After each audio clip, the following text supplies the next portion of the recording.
kick off this look, I am wearing mascara.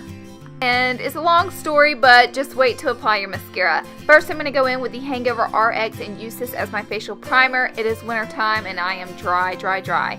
Then I'm going in with my Dior Skin and I'm blending this out with my 3D angled kabuki brush from Sigma, and I'm just being sure to blend this out in the way that the hair grows on the face. Next, I'm going in with this orange smoothie color from Makeup Geek, and I'm just blending this in the crease. I already have my eyelids primed, and just to let you guys know, this just makes everything easier to blend out. Next, I'm going in with Cocoa Bear or Cocoa Bean by Makeup Geek, and I'm blending this in the upper crease area. Being sure just to focus it right in that upper crease, not really blending it downward. Next, I'm going to take this NYX black gel liner and this angled brush, and basically I'm going to pack this all over the lid. You don't have to create a perfect smooth line with it because we're going to blend that out right here. And I'm using this brush from Morphe here just to soften up that line because it is a little bit harsh. The reason I went with NYX gel liner is because it's a rather sticky gel liner, and that's just what I wanted. Then going in with any matte black eyeshadow that you have in a tiny brush. You can use the pencil brush. You can just blend this part right into the crease. Then I'll go in with this galactic blue color, and I know it's weird, but you can't really tell it's blue. It just adds a pop of color, and I'll pop that right where that line's really harsh where the black stops. And I'm just going to blend that out and make everything look really gradient. This step is extremely important. You don't have to go with the blue color. You can just stick with the matte color if you want. Next, going in with a highlight for my brow bone area. Don't neglect your brow bone, but then don't add too much of a highlight because taking pictures, the flash is going to pick that up and you will look cray-cray because it'll make you look like you have really white on top of your brow bone area. Next, I'm going to gel down my brows because as we saw before, I have loose hairs that are out on the run and we got to stick those bad boys into place. Then I'm going in with some glitter. I'm using MAC's black glitter. You can use any color or any eye glitter that you have or water to apply this. I'm using my MAC Fix Plus spray to make this stick on. But yeah, just taking this small synthetic brush. You're going to have fallout when applying glitter, so as you've noticed, I am not doing my concealer yet. I am brushing away all the fallout right now, and then I'm going to do my concealer using my Maybelline Age Rewind Concealer. And then I'm going to go in with my Prep and Prime pen from MAC. This is in Bright Forecast. And I'm going to focus on highlighting my face just to brighten up everything and push out areas that I want to be lighter. Then I'm going to contour with a cream contour because you guys, this is a nighttime look and so it's going to be heavier. And basically I show you in this video finally how I blend that out with my 3D kabuki brush. First, I'm going to blend out that concealer and all of my highlight really well. I'm using a 57 brush from Sephora, taking my time to make sure everything is super seamless. There's no harsh lines. You don't ever want to be able to tell if one color starts and one color stops. You just want it to all gradiently flow together happily.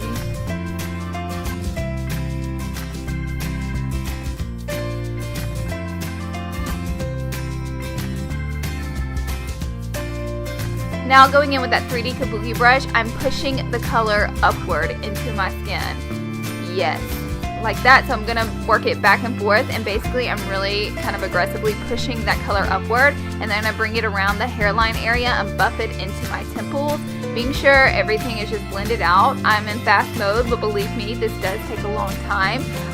Doing the nose area, it worked well for me with this big brush, but if you wanted to use a smaller brush, it might work a little bit better per se. And then you never want to put this much makeup on your face and not set it. So I'm using this Laura Mercier translucent setting powder. You can grab any translucent setting powder you have and push it into the skin and then buff away the excess. Going in with a little bit of extra drama, I'm going with this Physicians Formula bronzer just to deepen up that contour. You can completely skip this step. I know I'm dramatic, but hey, it's New Year's Eve and it is the time to go cray-cray with your makeup. So now I'm going in with Warm Soul by MAC, this blush color, and then I'm going to do a super dramatic highlight. I'm going in with BB Illumination first from Gerard Cosmetics, blending that out just with my fingertips, and then on top of that I'm going to go in with Opal by Becca Cosmetics, and with the little brush here I'm just going to sprinkle that right on top of that BB Illumination. This is going to give us that extra super duper glow, and there is no better time to rock this hardcore highlight than New Year's Eve night. Now we're going to focus on the lower lash line. I'm using that same NYX gel liner, and I'm buffing it into the lower lash line, being sure to get it really tight up close to the lashes. And then I'm going to go in with the Cocoa Bear color and I'm going to blend that out. This is going to warm up the lower lash line area, that way we don't look like a panda and everything's really soft. Next, I'm going to go in with just like the tiniest possible amount of that blue color, and I'm going to help blend out that black. And then I went back in with the Cocoa Bean color to warm it up once more. Now it is time to set everything. This helps lock and load all the colors, and it also enhances the highlight in the blush.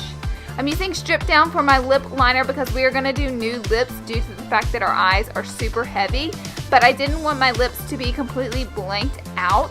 So going in with Strip Down to give it an ombre brownish nude effect. I'm loving this lip pencil, you guys. You gotta get your hands on it. As far as my nude, I do go in with Myth by MAC and I fill in the areas. Now as you can see, there's kind of harsh lines, so I do go back in with a synthetic brush and I just pull down and blend out all the colors. That way it looks really nice and soft on the lips. So lashes, we cannot forget our lashes, ladies.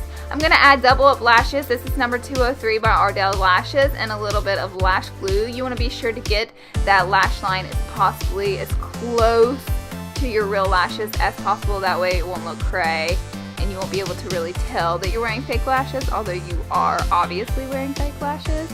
And we're going to load up on the mascara. Even though I already had mascara on, I'm basically just touching up my mascara now. But as for you who will not have mascara on yet, go ahead and load up those lashes with your favorite mascara.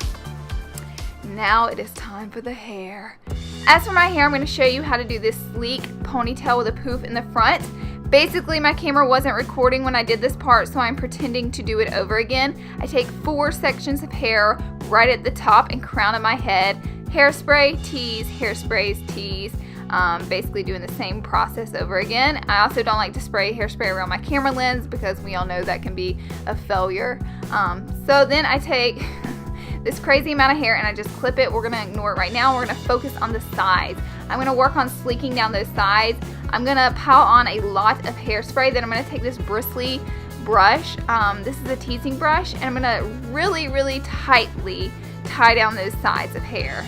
Spraying and then just making sure it looks really sleek and super tight to my head. And basically I take that part of my hair and just throw it up in a ponytail and neglect the top half as for now. I don't know why I took the clip out. You don't take the clip out yet, but just put this part in a ponytail in your hair right now. That way that is out of the way. And then we're going to work on the poof. Now everybody's head size and shape is differently, so just fix your poof as big as you want it. And as you can see here, I twist the poof in the back and then I push it forward, and then I'm going to clip it in with some bobby pins. I use about 4 bobby pins. Be sure to get bobby pins that are the color of your hair because you don't want them to be that obvious, because they are going to show some. So basically that's what I'm doing now. We'll smooth out those sides in just a moment. So at this point you can take that leftover hair and wrap it around your rubber band. But as for me, because, and here I'm fixing my poof a little bit because it got a little cray looking. And I'm going to sleek down all these baby hairs. A little bit of hairspray, and then this same teasing brush that has nice bristly bristles on it. I have this ponytail. This is the Princess ponytail from Luxury for Princess. It is so glam, you guys. So of course I had to put it in my hair. I'll have it linked down below if you guys are interested in it. But you just clip the little piece in, and then it's Velcro. So this part Velcros to that part. I'm really good at explaining this, I know. And it gives you the extra piece to wrap around. So it's actually really easy to put into your hair. The lights make it look a little bit lighter than my natural hair color, but in sunlight it matches my natural hair color perfectly. So this is our final look. I really hope you guys enjoyed. Thank you for coming to my channel and watching, and I hope you have the best New Year's of all times. Thank you guys. I love you. Bye.